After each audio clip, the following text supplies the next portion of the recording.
శానా అనేటువంటి దయ్యాలు పట్టినటువంటి వ్యక్తిని యేసుక్రీస్తు ప్రభువారు స్వస్థపరిచారు. ఒకరోజు వాడు స్వస్థపరచమని అడిగాడా? స్వస్థపరిచారు. స్వస్థపరిచిన తర్వాత అయిన తర్వాత మాత్రం బట్టలు వేసుకుని నేను మిమ్మల్ని వెంబడించేస్తాను, మీ శిష్యుడిగా వచ్చేస్తానని పరిగెత్తుకు వచ్చేస్తున్నాడు. అక్కర్లేదు నాయన, ఎక్కడికి వెళ్ళమన్నాడు? ఇంటికి వెళ్ళు.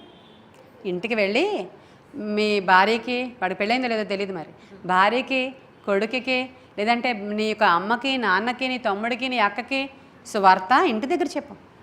నీకు ఇచ్చినటువంటి పని అదే. మీలో చాలామందికి దేవుడు ఇచ్చినటువంటి పని అదే. ఇంటికి వెళ్ళి మీరు సువార్త ఒక మాట చెప్పండి. నేను మెస్సయ్యాని కనుగొన్నాను, ఆయన అభిషిక్తుడు, ఆయన పాప విమోచకుడు, ఆయన రక్షకుడు, ఆయన మన కొరకు వచ్చాడు.